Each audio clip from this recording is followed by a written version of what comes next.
we would call it tennis.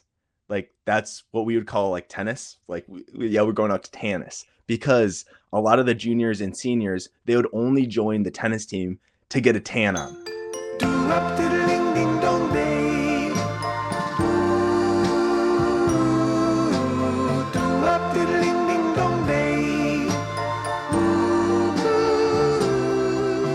Matt Hokinson.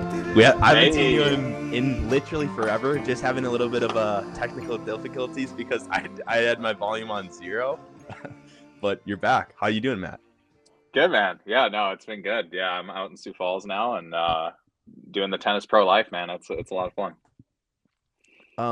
Yeah, most recently you were Mankato State coach for 2 years? 1 year. 1 year. 1 year. And then moved down to Sioux Falls, and you've been down in Sioux Falls for how long?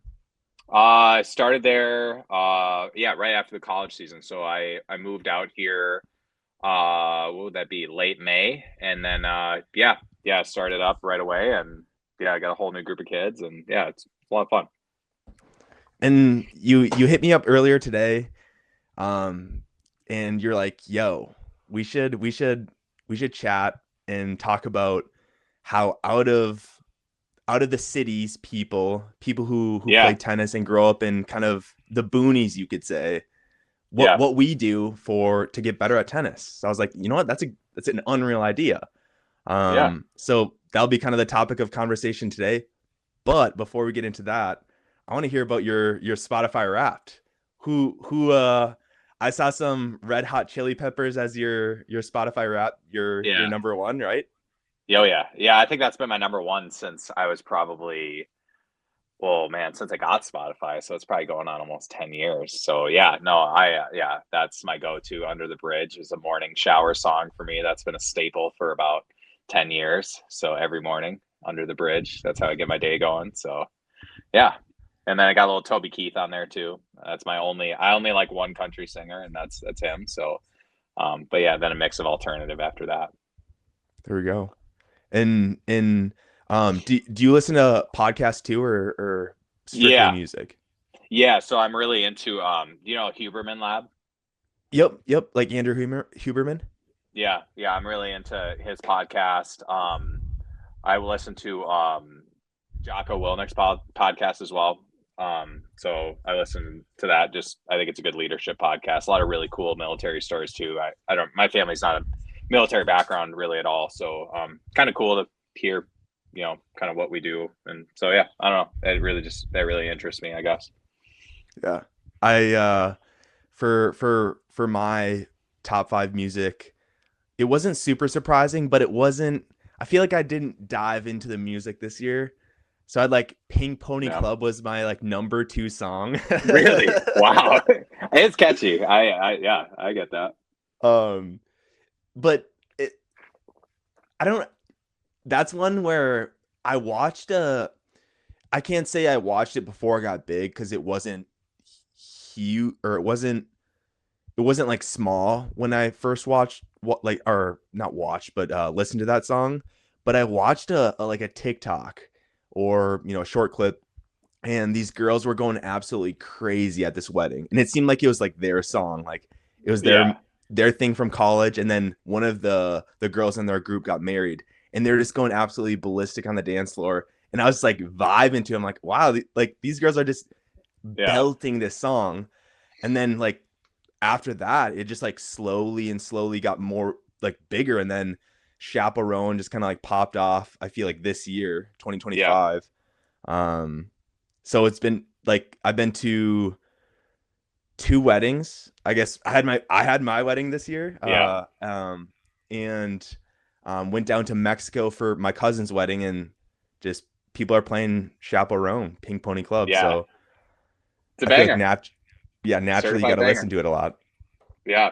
No, it's a good song. It's a banger. Anybody who says otherwise is a hater. And for my podcast, Joe Rogan was numero uno. Yeah.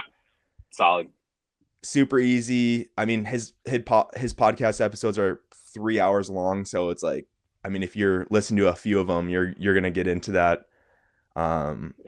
you're gonna put in the minutes, whatnot. But then Cherry Tennis Podcast was my number two. Oh yeah, yeah. You ever listen to Cherry Tennis Podcast? I have not, but I remember we had did some stuff with them. When was that? Like 2 years ago when they first started up. Sibo kind of got us on that train too. So Oh, did he? I, I don't even remember I that. think it wasn't Sibo. It was maybe it was Sibo or maybe it was you. Maybe it was Oh you and yeah. Yep. yeah. You I know what? thought it You're was right Sibo. because SIBO got sponsored by them.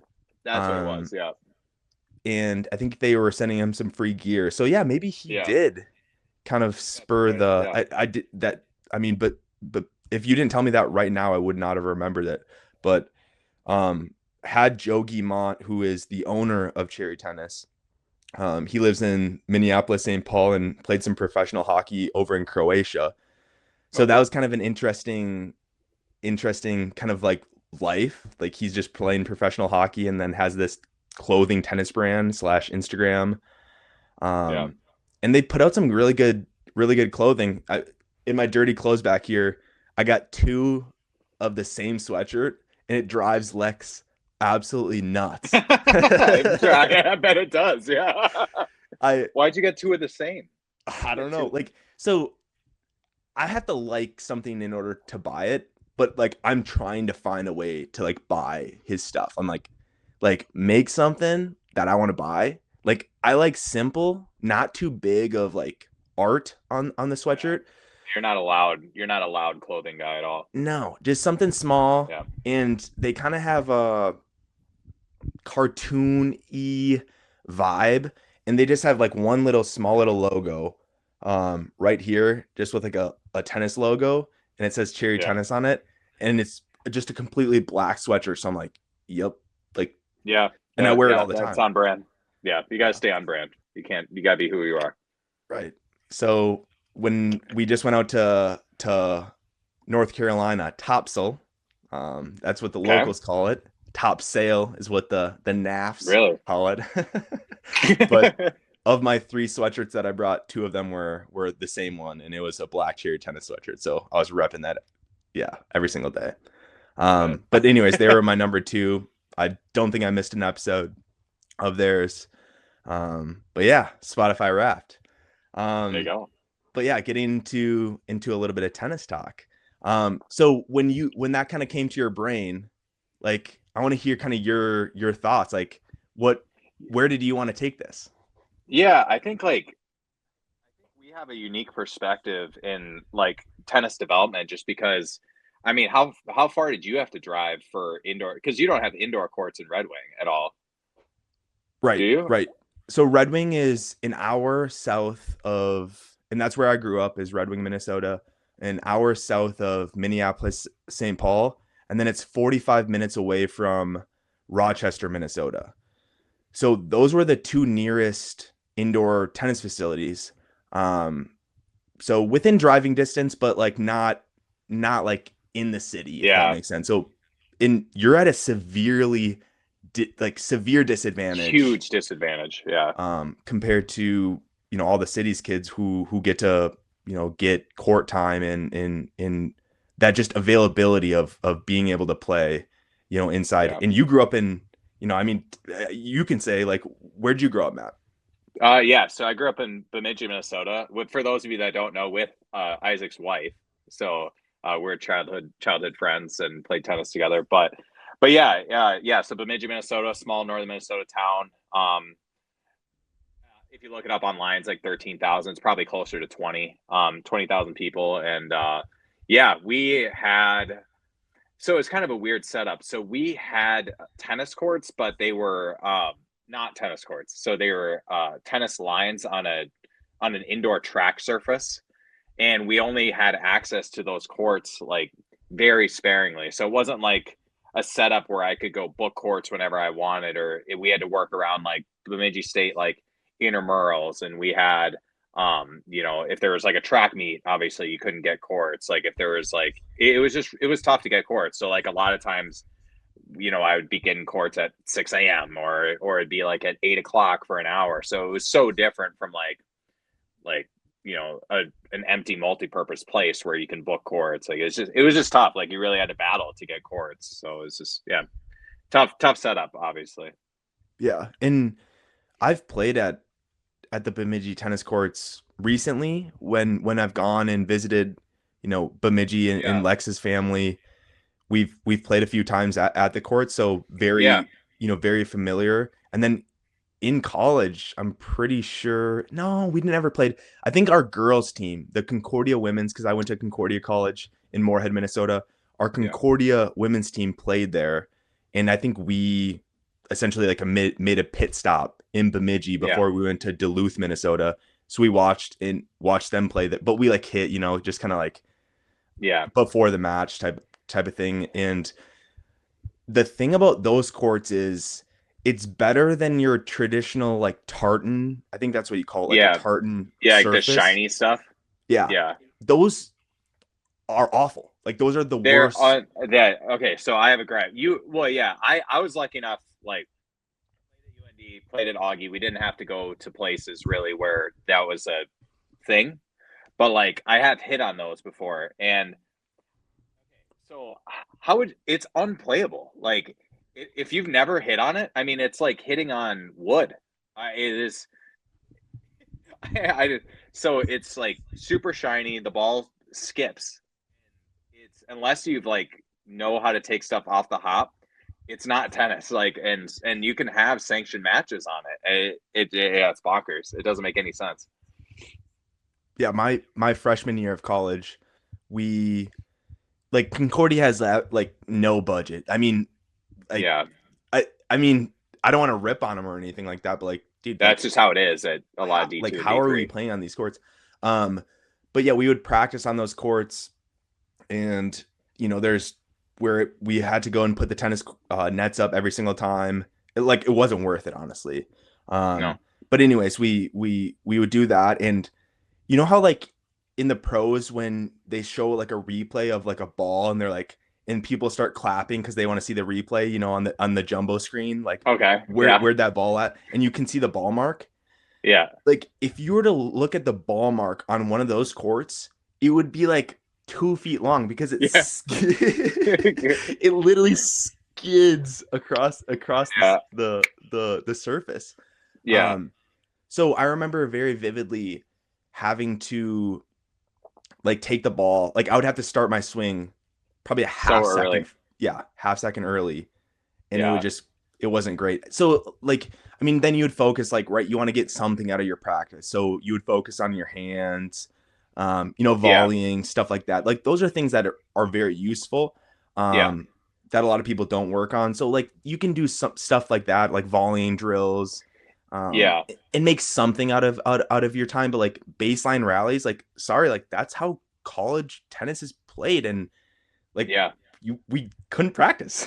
Oh, dude, so I have a gripe too. So, I was always told this, like when you have a surface like that or a super fast surface, they're oh, just get into the net. It's like, bro, like everyone hits so hard. Everyone dips the ball so well. It's like, unless you're a sick volleyer, like, no, dude, like I'm gonna play on the baseline. Like, I don't know. Like everyone's like, oh, just get to the net. I'm like, it's not that simple, bro. Like Yeah, you like everyone hits so like I would say at like a 9 UTR plus level, bro, everyone can hit so heavy. Like they can dip the ball at your ankles. Like it's not as simple. It's like, oh, just approach the net and get in there and put the ball away. It's like you don't understand. Like it's not that easy. Like, right. So but and so the Bemidji courts are much different than that, where it's almost like yeah, more grippy than a yeah, tennis it's court. slower. Yeah, so it's a super unique surface. So and I want to preface this by saying I'm very thankful that I had any access to courts. Like it was like, not having a tennis club, but they would get us in when we could, but it was not ideal, obviously. But anyway, with that being said, like I think the biggest thing that I tried to focus on there was just like having an understanding that it was different, and so understanding like okay, like everything's gonna be slower, slice is gonna grip a lot more, especially drop shots. So it almost kind of plays in a weird way, almost like a clay court, in my Hmm. opinion, like Hmm. because it is slower and the ball does hop so much higher. And so I just knew that like when I'm practicing and when I'm doing rallies and stuff there, like I just have to know that. So then when I do go to USTA tournaments, I would try to go to Minneapolis or Grand Forks was a lot closer, that I just make that adjustment. And then I would try to get to these tournaments earlier and try to get on court as soon as I could, just because I my timing was always off, just from hitting on that surface. So but it was better than nothing, but it was, yeah, it is not ideal.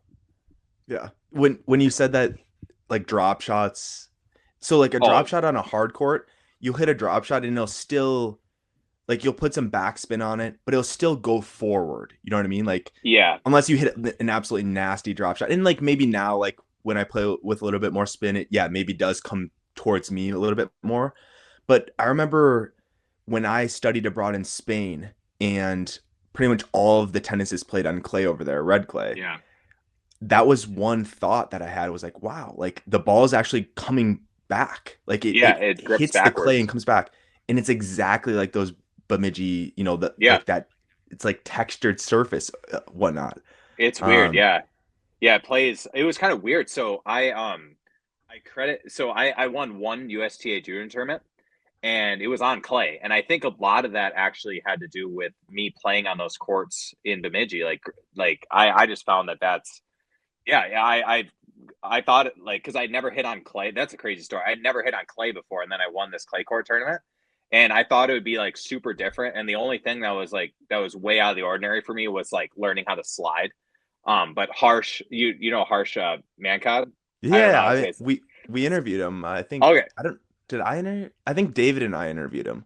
yeah. So this is a cool story. So I go and play at Golden Valley Country Club, and I'd never hit on clay before, and so I told him that, and he took me out for like a few minutes and just kind of showed me a couple basic things. I don't know if he remembers that, he probably doesn't, but like yeah, he showed me for like a few minutes like how to slide and stuff like that, and yeah, like top two guys in the tournament end up getting hurt somehow, or I don't know, they end up losing, and then I played some kid in the final, and yeah, it was, yeah, crazy. But So would you travel? Like obviously Bemidji had, you know, they had an indoor facility with, four yeah, courts, but it like wasn't actually tennis courts. So like did you no, travel to, where was yeah. the closest actual court? Grand Forks? Yeah, Grand Forks. Yeah. So I was a well, you were too. I was a multi-sport guy. My main focus until ninth grade was probably football, honestly. So I didn't really play tournaments outside of a couple like city, like like the Lumberjack Open was like a city tournament we have up there. Brainerd had a tournament I'd play in, but outside of that, like, yeah, I would mainly go. Yeah, I was kind of split between there. The UND was like, Grand Forks was nice enough to let me come. They had like a day camp type style thing that they would do like every couple of weeks. So I would hit and group there. And they had good players in that, like Ty Michalek, who I played with at UND, was in that. Greg Wisher would show up sometimes. Jake Coolman. So there were like D1 quality guys in there. And then Ollie would let me come hit and Fargo a decent amount, a few times a year. And then I knew the coach I was being recruited by St. Cloud State from about my sophomore year through my senior year. So I would go down there and hit on their courts at that bubble in Sartell. I also was playing with the guy from Sartell as well. So USTA doubles eventually. But yeah, I picked it up a lot, like at probably 16 is when I started hitting more and traveling, and once I could drive. So Yeah. How far was Grand Forks from Bemidji? I don't know if you said that. yeah, so it's just under 2 hours. So Okay. from, yeah, I grew up on the west side of Bemidji, so it's a little bit closer. But yeah, 2 hours or so if the weather is good. And yeah, so it sucked. Honestly, like driving like, 2 hours there, hitting for 3 hours, and then driving 2 hours back. But you got to make it happen. That's part of growing up in a small town. You can make it work. Right. And for myself, obviously, like you said, multi-sport athlete. I played, tennis in the spring for Minnesota. I know in North Dakota they do it in the fall, which is interesting. And Yeah, then I played basketball in the winter and then football in the fall. So yeah, and I was very much dedicated to my seasonal sport. So in football, I would really just focus on football. I wouldn't yeah, play like a ton of tennis during that time. During basketball, would really focus on basketball. Yeah. But one thing that we did in the winter, that I really, really am grateful for is we would drive down to Rochester, Minnesota, and we would hit Yeah. at the Rochester Tennis Connection once a week on Sundays. Because obviously we don't have practice or anything like that, on Sunday. Yeah. So we'd drive down there in the morning, and normally, like in my earlier years, maybe like eighth, ninth grade, I would take a half-hour lesson with Nick Crossley. Awesome. Yeah. Yep. Great dude. And at the time, we at least thought that he was the best tennis player in Minnesota. Probably Talent-wise. was. Like, yeah, and Yeah. he probably was. So I would take a half-hour lesson, and then my sister Marissa, who was also a stud tennis player when she was in high school, she would take the other half of that lesson. So we would like kind of split it Oh, that's up. cool. And I remember, I think like we would pay Nick like 50 to 60 bucks at the time, for that hour lesson, but it helped out tremendously because we just For sure. continued to play. He developed our strokes in a way that we wouldn't have developed them. And then we would have a group lesson. So we would do the half-hour lesson, and then the entire Red Wing crew, which would be like, 10 people, 15 people, they would all, carpool down, not all like 15 in the same car, but we would all have like, 5 in one, 4 in one, 5 in the other type of thing. We'd all drive down, and we'd have like a group session. And that was super helpful too, because then we got another hour of just group hit where they would take us through a bunch of different drills, and we got to know the tennis pros down there. Big Cat. What's Big Cat's real name? Oh my gosh. Budarak. What? It's not Eric Budarak. Tim, the dad. Tim Budarak. Yeah. Yeah, Tim. So Tim Budarak, I think he was like the owner of the club, or like part owner. Mm-hmm. He would kind of run it, and then like Nick Crossley. Oh man, I'm trying to remember all these guys. I should have prepped it. I think there was one guy named like John Heaton or something like that. Yeah. Yeah. And then was Kyle Anderson down there too? Kyle Anderson was down there. Yeah. So I played for Kyle in college, so that's I got to work with him for 4 years. So great dude. I remember when he left, because it must have been during my high school days. Yeah, he took the job at UND. Yep. And he goes up to UND, and at that point, like, I didn't know what Grand Forks was. So like he like left there, I'm going to Grand Forks. Like, you're going to Grand Forks? Like, where is that even? Like, why are you going to Grand Forks? Like, you're in essentially the tennis capital of Minnesota. Rochester is definitely the tennis capital of Minnesota right now. Yeah. Oh yeah. They got so many good players. I mean, if you look at what Rochester has produced in comparison, like per capita, it's not even close, right? Oh no, yeah. I mean, we could just go through players. I mean, so you got let's go. So you got Eric Budarak traveling. He was in the Australian Open final. Yeah. Did you see he's now the U.S. Open tournament director? Yeah. U.S. Open tournament director now. That's sick. For 26. Yeah, unbelievable. Yeah, awesome dude. And then you got Bethany Maddox-Sands. She was from Rochester? Yeah. No way. Yeah, look that up. Look that up though. No way, dude. I'm gonna look that up. I'm almost certain she's from Rochester. Okay, you can look it up. So there's no way. I would definitely know that. If I feel like she's young enough where I'm pretty sure she is. But yeah, so I mean, I still want to hear this. Like, so you got to look it up. But I mean, Ingrid Neal, like the players that were kind of in or around my era were like Ingrid Neal, who I think she's still trying to play professional. I shouldn't say try. Yeah. She's playing professional tennis in doubles. Yeah. Jesse Aney, who's playing professional tennis. Yeah. And then like Sebastian Weil, who played D1 tennis, is coaching, at Yale now. He's an assistant coach at Yale. Eric Free, who went to the University of Minnesota and played, he was sick. I'm trying to think. Thomas Nath, who went to Brown, I think he played maybe club tennis at Brown, so maybe not on their official team, but like these guys are, top 5 guys at the state level in high school. And then you got Nick Aney, who I believe was a national champion for Gustavus D3 level. Like he was sick. He was a multi-sport athlete. Um, yeah, I mean, Yeah. Yeah. Born in Rochester was Rod. just so deep. Yeah. So I don't, yeah. She was born in Rochester and then she was raised in Minnesota and Wisconsin. So a little bit of both. But yeah. okay, I did not Yeah. know that. Yep. But yeah, anyways, the Rochester Tennis Connection had a great entourage of coaches there. They just had a really good talent pool where they got people excited about the game of tennis and people wanted to go there Yeah. to improve their skills. So we would do that once a week. Um, and that was honestly enough for me to, you know, keep it going through the winter. I think we did maybe like 12 sessions or something like that Yeah. if I remember That's right. awesome.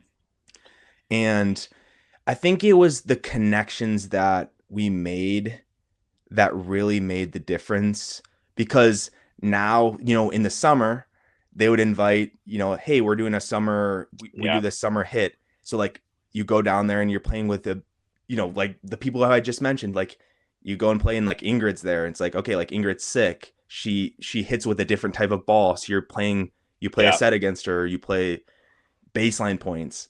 Exactly. And yeah, it just being around higher level players. Like I remember David Young said this, and I actually don't agree with this, but he always says he always says there's an element of truth. That's why there's an element of truth to it. But he always said that you should play 33% of your matches against someone better than you, 33% of matches against someone equal to you, and then 33% of matches against someone who's worse than you.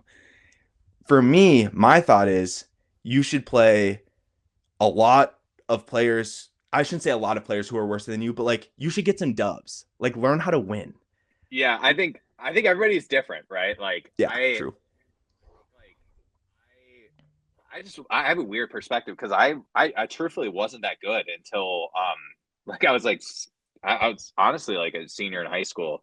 So like for me, I think I needed to, yeah, I actually kind of agree with you. I need to get some dubs because dude, I would go down to that first year playing USTA after going, it was a completely different world, right? So northern Minnesota, we had, I would say, 7 to 8 like pretty solid players who were like tournament level players, and then it was kind of a bunch of multi-sport kids who didn't take it seriously. So I didn't get pushed a lot in a lot of those matches. But then, dude, I would go to Minneapolis. It was like, oh, dude, I'm playing like Edina's number one guy, or I'm playing Anoka's number one guy. It's like a completely different world. Like everybody's so good. So I would get my butt kicked like a lot that first year, and so I needed wins because I was just losing so much.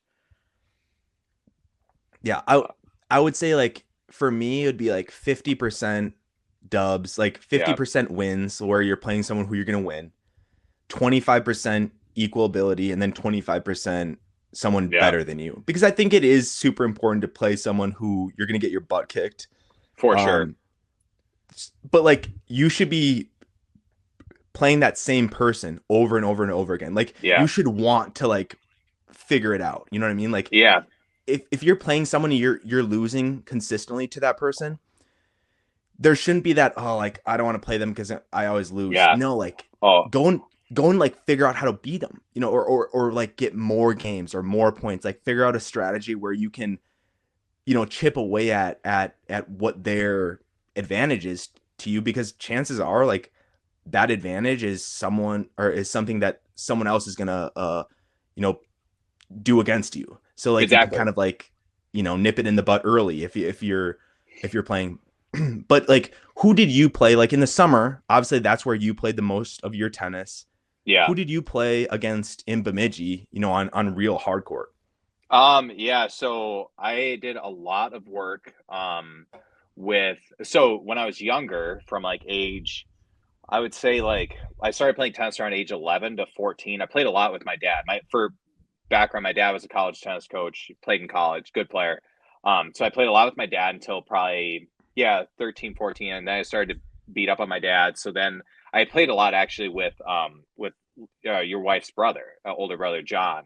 So I used to play with him a lot. We had another guy named Steve. I had another coach I worked with up there, Paul. So it was kind of like it was a unique setup. It was like kind of like almost like a team of people that I would play and just work on different things. And so, but yeah, I was trying to learn from anybody I could just because there just wasn't a lot of kids to play in Bemidji. Lex and I would play a decent amount. We'd hit. Abby's a girl that's I think 3 years younger than me. I would hit with Abby quite a bit too. But yeah, just trying to just texting a lot of different people. But I think in terms of like competitive like tournament players, I would go over to Grand Forks and I would play. I got to hit with Greg Wisher a few times. Jake Coolman I hit with a lot growing up. He's 2 years younger than me. He would usually beat me, even though he's younger than me. I'm trying to think who else I would play with. When I go to St. Cloud, I hit with Brandon Schuchard, who's another guy. He played at St. Thomas. Um, so yeah, and then in Fargo, which is kind of whoever Ollie could find for me. So yeah, it was just trying to. I think my biggest like piece of advice for somebody who's in a similar situation who doesn't have a tennis facility in their town is like just get in touch with like directors and get in touch with their players, and you'd be surprised. Like kids are always looking for um people of like who are from outside who are decent players, because like the one downside of an academy setup is you play a lot of the same kids all the time. And so if you have a player that's of decent ability that can push you from outside, like a lot of players are very open to that. And so I was really surprised, like when I would, text Ollie, or when I would text whoever's in St. Cloud at the time, or Tim in Grand Forks, like they would usually have people for me to play. So yeah, that was big for my development for sure. So would you actually play like full matches against these opponents, or would you just go and hit like baseline, Yeah, rallies? little bit of both. Like it depends on what I was working on at the time. For me, I I like to get sets in, just because I didn't switch to tennis full time until I was 16, and so I just didn't have a lot of like super, and truthfully, like northern Minnesota, like hey, it sounds bad, but like it's just not super deep, of like really really good like players at one, and so I knew that I needed to really get a ton of match reps in the summer. And so so that was what I'd really try to focus on, is just finding the best players I could and just going to battle with them, just because I knew the better players that I could find. The Greg Wisher was one guy that I played a couple times growing up. He played at Boise State, incredible player. Jake Coolman played at Miami and the North Dakota. Like when I would get to play against Davis Lawley was another one. I think he's 3 years younger than me, but he would still beat up on me. Like whenever I play guys like that at that next level, like it gave me so much more clarity on what I needed to work on, because I just don't get that same um I don't get that same feedback if I'm playing somebody and I win 1-1, right? Like it's like, oh, I'm pumped that I won, great, but it's like I always struggled with what do I need to work on versus someone stomping me like 2-2. It's like, oh wow, like my backhand needs to get a lot better, or I need to be a better returner, kind of stuff like that. So that's why I'd always try to play sets against better players. Hmm. And I think one thing that really intrigued me about the game of tennis is you can be good, you can perform at a varsity level when you're younger. And For sure. and that was an opportunity that I got, as a sixth grader. I think the JV coach at the time was like, hey, like this guy's kind of deciding between baseball, maybe, he has some family ties to tennis. Like, let's get him in. So I was like a manager. I was a JV manager with Oh, one of I my didn't know buddies. that. But That's like cool. looking back on it, it was a strategic decision by that JV coach to kind of get us in the door and like, Yeah. hey, just play. Like, and we would play, like we would practice with we wouldn't play matches or anything like that because like you couldn't as a sixth grader. Yeah. But we'd play in the practices and stuff like that and play against all the guys. And then seventh grade, I got the call up to the varsity team and I played four Yeah. singles. Nice. And being around, well, we didn't have any eighth graders, so it would have been ninth, 10th, Yeah. juniors, seniors. Like you get to be around some characters. You get to be around some For like just sure. like as a seventh Oh my grader, gosh. you Yeah. probably shouldn't be around Oh, what dude, that was what so I was crazy. around. Yeah. Um, but it Like 12, was 13 years old. Yeah. yeah, it was. I would not like those are some of the some crazy core memories that I would have. And at the time, our tennis coach, and I don't want to throw under the bus, but like we would call it tennis. Like that's what we would call like tennis. Like yeah, we're going out to tennis because a lot of the juniors and seniors they would only join the tennis team to get a tan on. Like that's like That's the so only reason funny. why they joined tennis is because we would all Yeah. like be shirtless at practice and like they would all be Oh, like that's wild. prepping It's a wild Wild West. prepping for prom. But like as a high school team, you just want numbers because a lot of those guys were like hockey players For sure. Us and too. they're good athletes. So like yeah, like them just kind of going out for tennis as a joke, it still helped the team. Like they're still producing. They were playing one and Yeah. two doubles for our team. And I remember vividly like the cross country team because like our coach like wouldn't come to practice. She would come like 2 days out of the week. It was like there's no way that could like there's no way that like should have happened, but it did happen. Yeah. Where So funny. so the cross country team because so she was never there at the start of practice ever. She would come in. I think she was like worked for the school, so she would come a little bit later. But anyways, the cross country team would run around, like run through the tennis courts every single day because it was a game, and we would just try like peg them. That's so So insane. like we wouldn't know when they were coming. We would see them like start running because they would all run the same route, and they would run across the tennis courts. They would go in from one side and then run out the other. So they're running through like four courts, right? And we would just like try to hit them with tennis balls, and they thought it was just the funnest thing ever.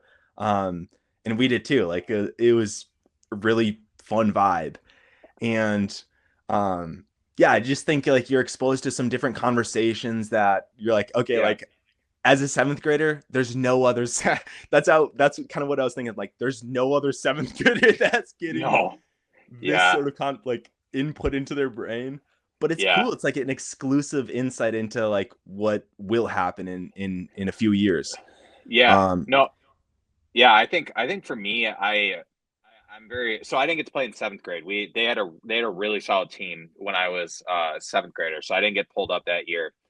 Then they had I think four four of their top players all graduated, I believe. And then so in eighth grade, but at eighth grade I had to play three singles. So I went from playing middle school tennis, which is a step below JV, to having to start play three singles, which was like that was crazy. But I think like the thing that I'm really appreciative of what my eighth and ninth grade year. So eighth grade I played three, ninth grade I played two, was like being exposed to like extreme pressure, like when I was young, because I it's so different from like when you're playing like a summer tournament or something like that. It's like, oh, like all right, now you're 13 years old and you got all these older guys like counting on you to win your singles match, and it's like if you don't win, like big deal, and so I'm really thankful for like that those first couple of years, because then I had to play one in I think yeah in 10th grade, and I felt pretty ready by my third year playing varsity to like go play one, where if I would have been in eighth or ninth grade, been on a worse team, like yeah, that would have been really rough. But yeah, yeah. I felt pretty ready at that point, honestly. How are the like? How was Bemidji as a team? Like, were they good? Like, were you guys good when you were like throughout like Yeah, it got your seventh through senior year? yeah. So eighth grade, we were bad. We had lost a lot of talent. The year before, I think we went like 5-13. Like we were just.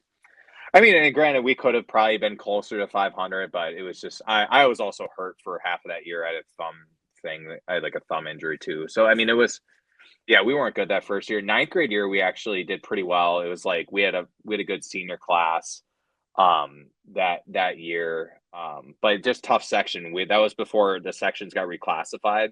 And so we were like an Elk River section and like Forest Lake section. So it was like you had like Toby Boyer, Sam and Josh Giroux. Like we had guys that were D1 caliber guys. Like we were just not gonna ever really do anything.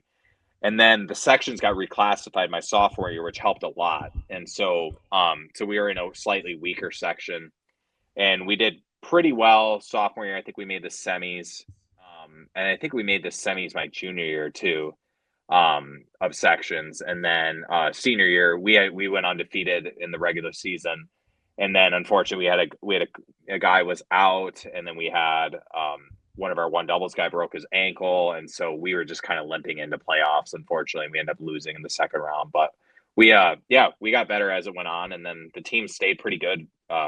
Ever since, honestly, they've been pretty solid. Mm-hmm.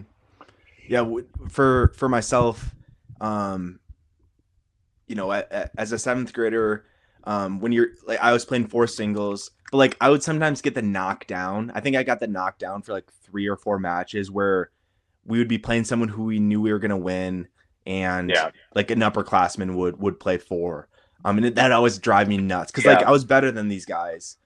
yeah, At least the guys who they would put in at four, but it was like, hey, we're gonna have this, this spot yeah. for this guy for just this match, and you're gonna play exhibition. It would drive me Hate that. nuts. Hate that. I hate Uh, that. I don't get me wrong. I get where coaches are coming from, but like, in what other sport would you do that in hockey?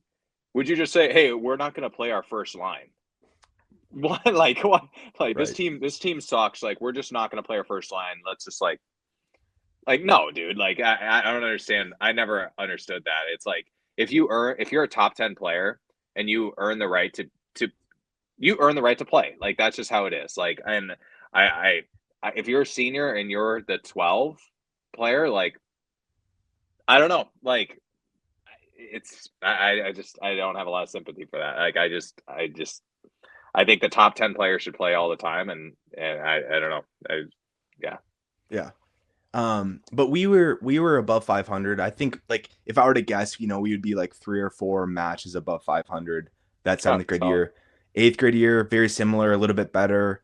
Um, um, Ninth grade year, we had some seniors graduate that previous year, and that was like when I was like really starting to understand. I think getting to that. I won't say elite, but like I was coming together as a tennis player. Like Yeah, elite's not the right word, but like hitting a kick serve and playing an yeah, actual strategy and not pushing.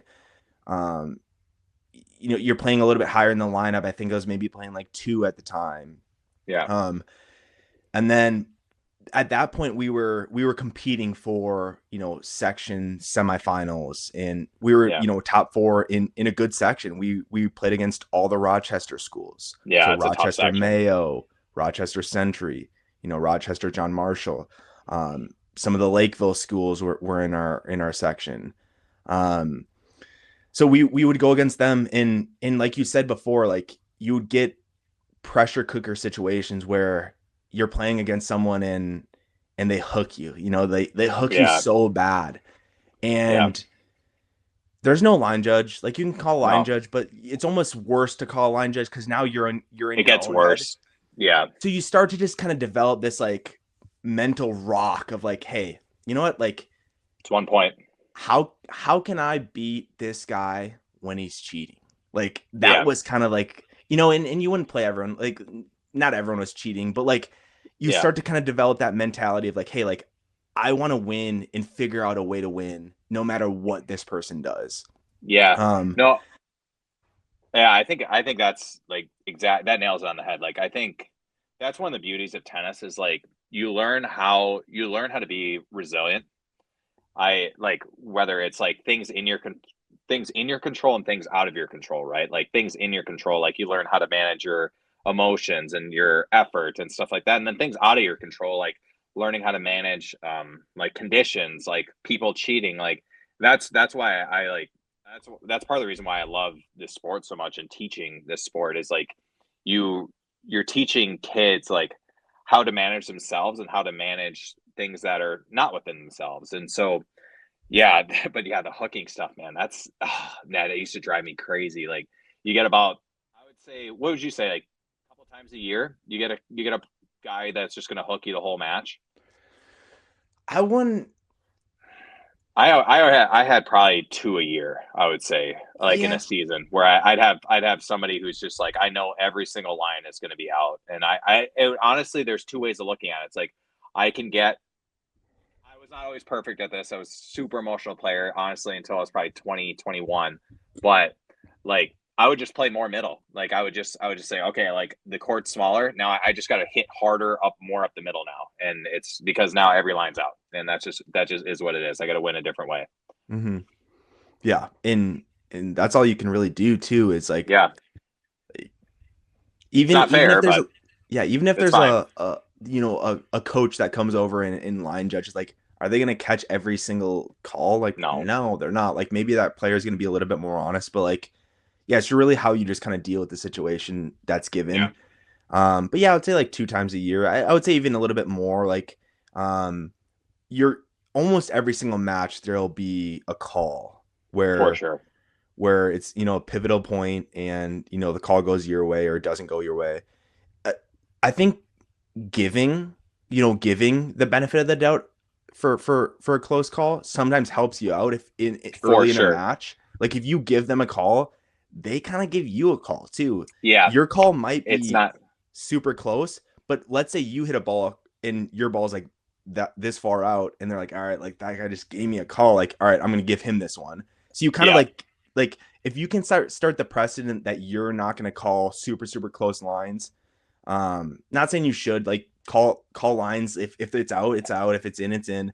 But like, you can almost play a little bit of tactical tennis Yeah. that way So too. you and I both do this, which is funny. So but yeah, if you do that, right? And not we're not trying to get you like a strategy to get a few extra points a match, but this does work sometimes. So I try to never hook. I don't know if I've ever really, maybe there's been like a couple times in my entire life where I've hooked somebody on purpose. But like, but point being is like, if I'm generous with my line calls, right? And I know like they're gonna reciprocate, and then there's a close call, and let's say I hit a big serve up the tee, and I know that ball is pretty close. If I sell it, I'm like, come on, like right away, they're not calling that ball out. Yeah. Right. Right? Yeah. So it's like a It's little bit of games. It's a little bit of gamesmanship right. too. So Some things that I would do. Oh man, this is like, oh my gosh, this is like really cringy, like yeah, hard to even speak. give me some pest behavior that you used to do. I'll so give you some too. so one thing that I used to do. Oh my god, I can't believe I did this. And this is like early. This is probably like ninth, 10th, or eighth, ninth, 10th grade. I would like they would hit the first serve in the net, and then I would be like, wait, is it second serve? No way. So No like, I way. would That's ask insane. them after they just hit the first serve in the net, like, wait, is it second serve right now? And they'd be like, yeah. And they would double fault. They would double fault Yeah, it's so every funny. single time Did you after that. What? did you ever do the I started doing this in high school a little bit if I knew my opponent was on edge. And so let's say it's like 4-4, right? And it's, big point happens and they lose it. So let's say it's 15-30 and then they double fault. I always would, not always, but would do this a couple times where I would like stop. I would like set up a return and then I would like hold my hand up. I'm like, oh, what's the score? Because like you can do that, like you can get clarification on score. But I already knew the score, but I just wanted them to know like it's 15-40 and I'm up double break point. And then it was it was like always a double. Yeah. It and another thing that I would do is if they didn't have a great second serve, I would like almost stand on the service Yeah, too, box, yeah. and that would drive people crazy as well. Like, if you're like like, you're almost like, Yeah. dude, you can't, like, you're not going to do anything. Like, I'm going to Yeah. hit your I'm second gonna serve in. crush this ball. Yeah. I'm going to nuke this ball as hard as I can. But like, they would double fault it most of the time because they're not used to like that perception of like you being right there. Like, Yeah. that's another thing. I mean, it's not going to work at the college level or good high school Not players, because like, yeah, they're not as going to much. hit, They got good 85, second serves, 95% yeah. of their second serves in. But sorry, when you're playing a 3 or 4 singles player, like, they're gonna choke every single time.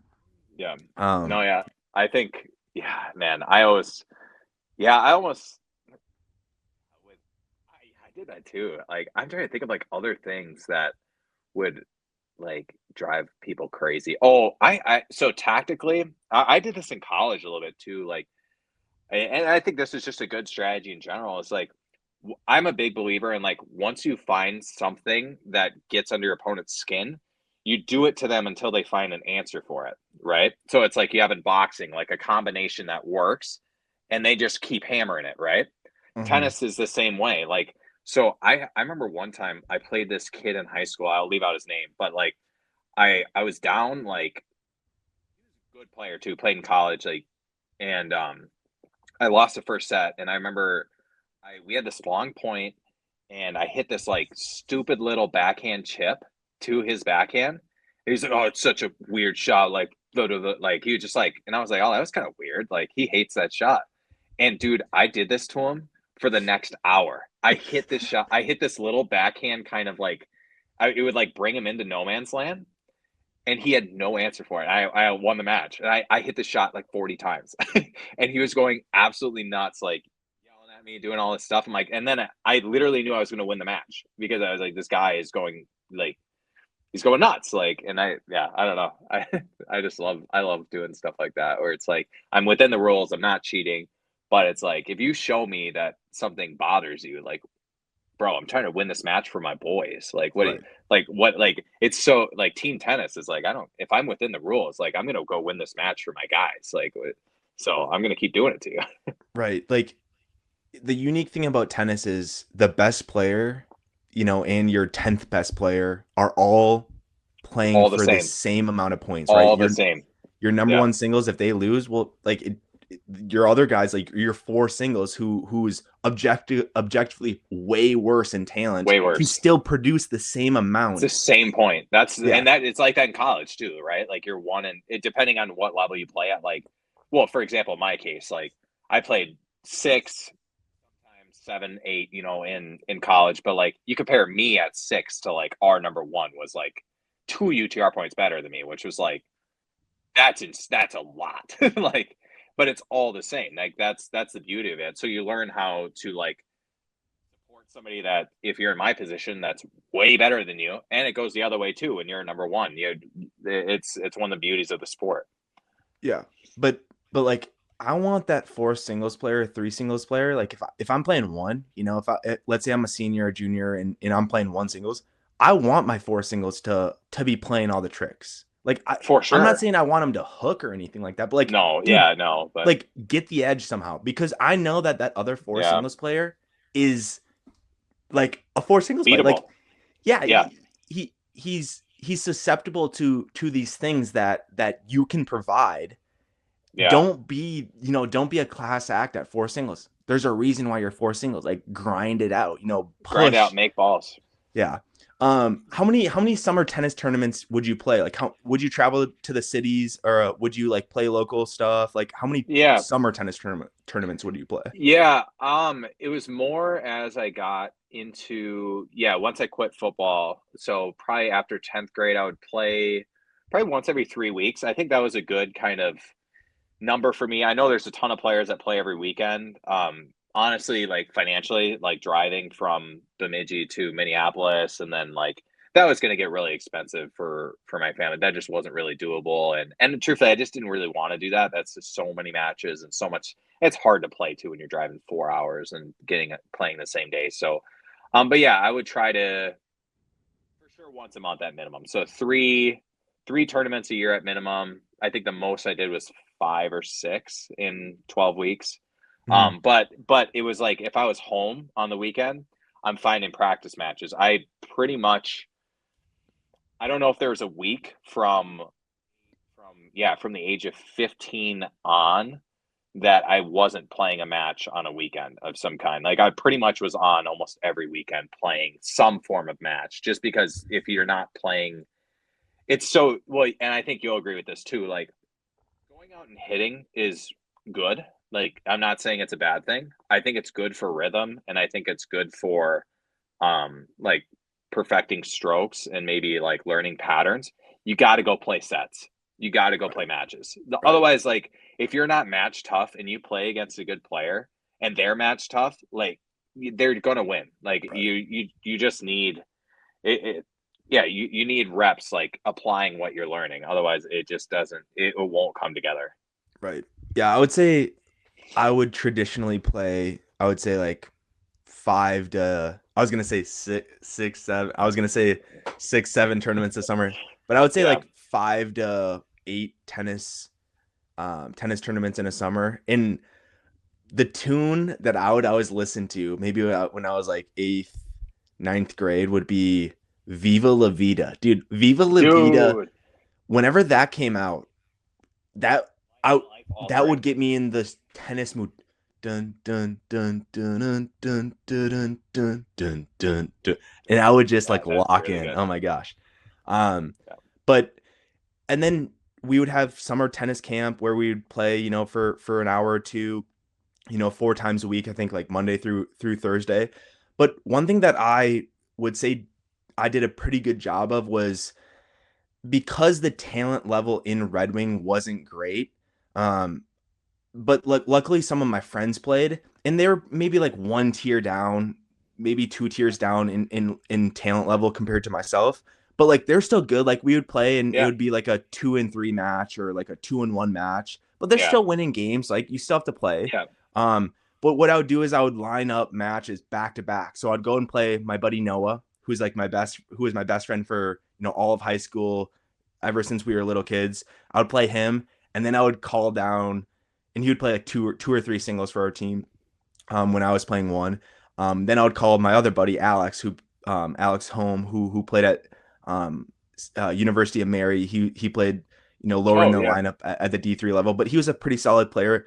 I would call him back to back. So I wouldn't tell them this, but I would line it Yeah. up where I would play one, we'd play 2 sets, and then like I would be like, yeah, and then yeah, I'm just gonna hit some serves after, and then the next The guy would next one would come, come. and then but like Yeah, then you're digging deep, right? You're playing for for sure. 4 or 5 hours at that point, Yeah. and okay, now you have to challenge yourself. You're like kind of tired, Yeah. and you're getting a different look, right? You're having to play a different style of tennis, and you're getting to play for a super super long time as well, just getting reps.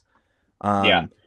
Um, another thing that I would do because the talent level in Red Wing wasn't great, is I would just go and hit serves.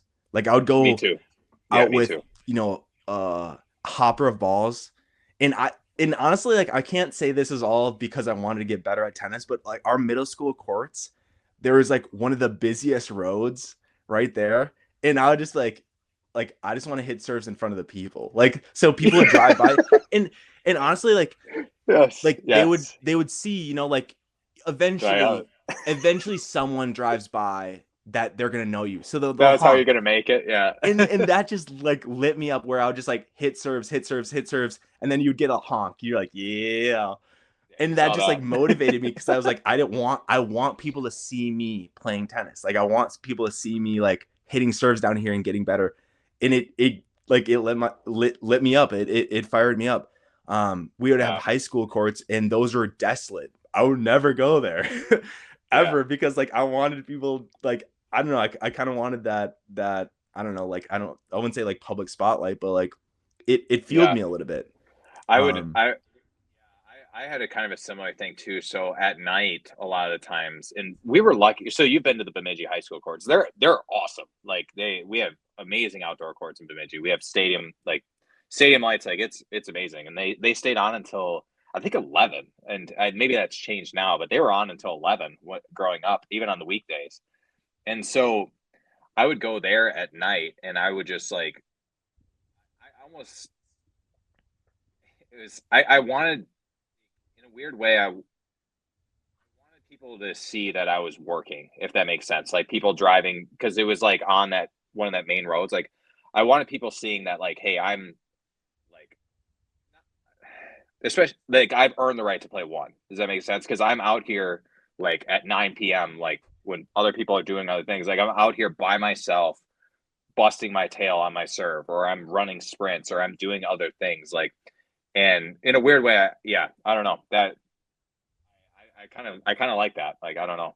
Yeah, honestly, similar, like pretty much Yeah. exact same example, like to kind of my thought, in like retroactively looking at it, like, dude, no one cared. No one cared. No one cared. Like no one cared at all. It was Like all internal for sure. Um, but I think. But yeah, so if you, let's say you're talking to a sixth grader right now, what kind of advice would you give to that sixth grade kid to like what can they do to really elevate their tennis game? Like what does a sixth grader have to do to like become elite at tennis? You know, if Yeah. they're in a market like a Red Wing or a Bemidji. Yeah. I think like the biggest thing is get away from results-based thinking. Okay. So I think what that means is, and I was lucky enough, like my dad was a good player and really drilled this into me, is that it's not about like winning a tournament. It's not about playing like varsity at a certain age. It's not about any of those things. It's about learning how to show up and working hard all the time. Like, and everything else is a byproduct of that work you put in. And so if you consistently choose to, go work on your serve, go lift, go do those things, like you are going to get the most out of your tennis ability. And truthfully, a lot of like how good you're going to get is like some of that's genetic, some of that's talent. Like you can't control those things, but you can control the work that you put in, the effort that you put in. And so I would start there and just like, all this UTR stuff, rankings, like, yes, is that a good way to kind of see where you're currently at? Yes, but like that's secondary to the work that you put in every day. Mm-hmm. And I would just really focus on that process. And even now, like, we still play and like I hit and train all the time, and I still try to play open stuff when I can. And it's the same process. Like, I don't know. It's a good skill to have for life, I think, is just you're getting away from having your efforts like you don't have to have your efforts validated by wins then. Like your efforts are validated by showing up.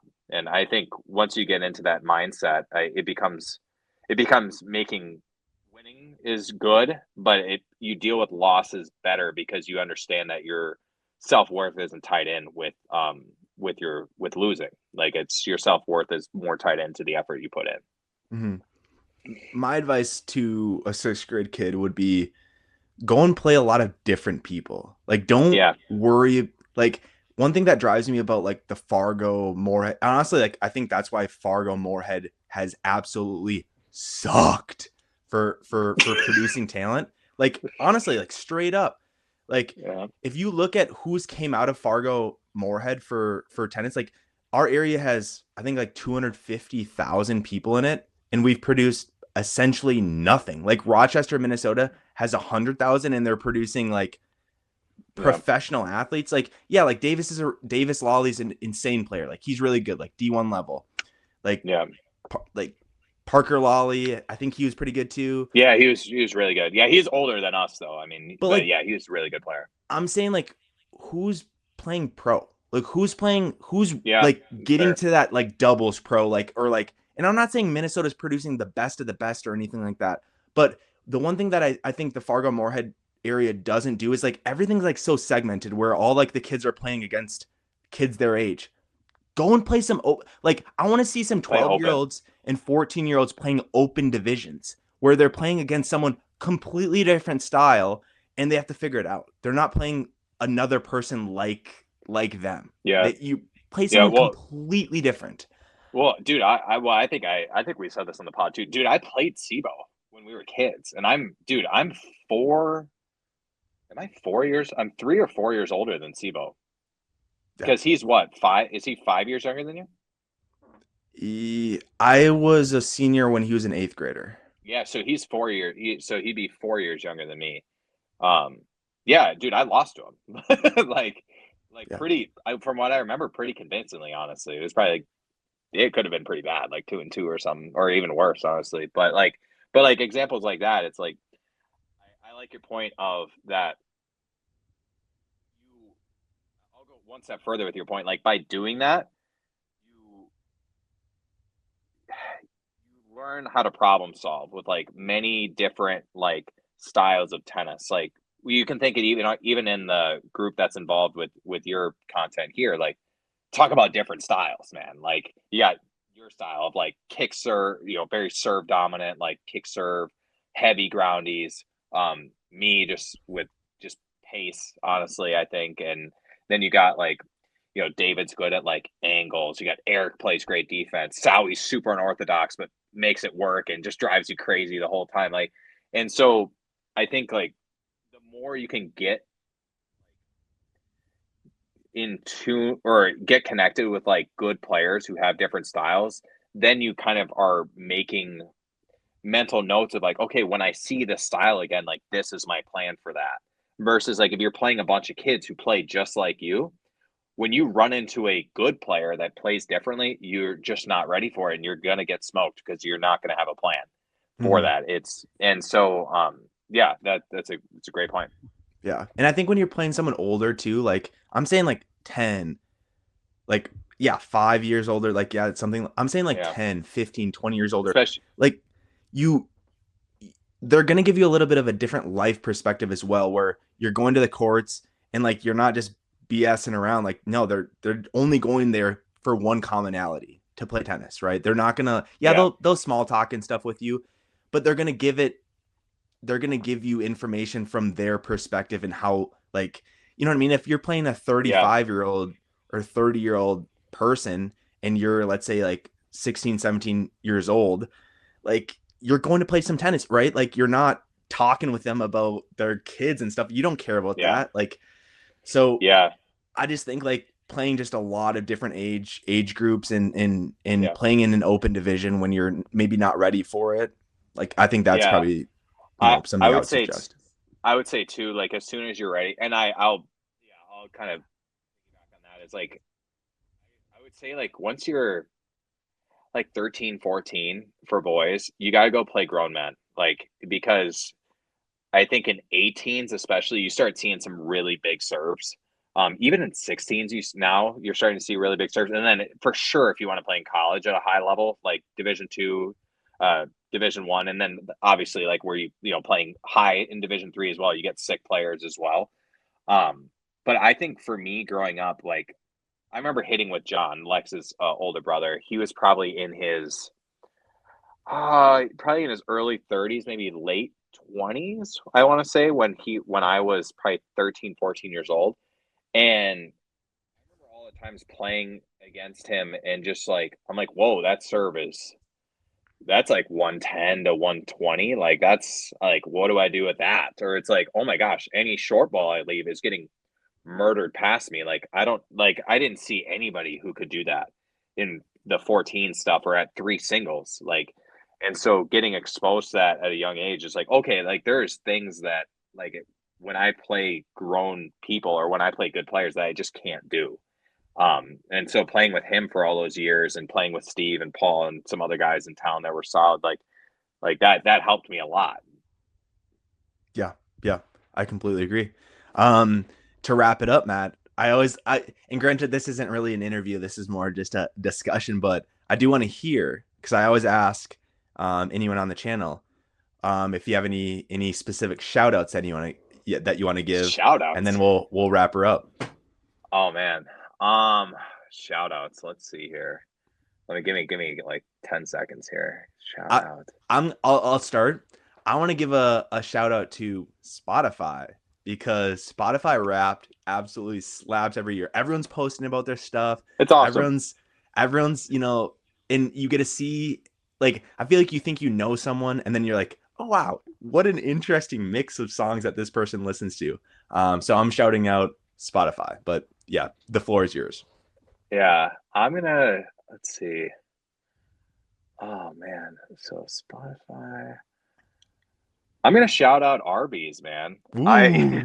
Yeah, you know why? Because here's the deal. Like I so I think it's slept on and I don't their chicken sliders are so good. And now granted I am on a cut now. I don't know if you can tell I have lost some weight. Thanks. But like but but like they came out with these steak nuggets. Stuff, man. Like really good stuff. They got good ice cream. It's just at least the one where I'm at, like really good people. Like fast food can be hit or miss if they are slow or whatever. Maybe these guys are on time. Like when I order those sliders, they're always warm. Like it's like it is just an elite establishment. And I can't back Arby's more. Pretty much every cheat meal I have right now is Arby's. So yeah. Arby's. We have the meats. Curly fries, unreal.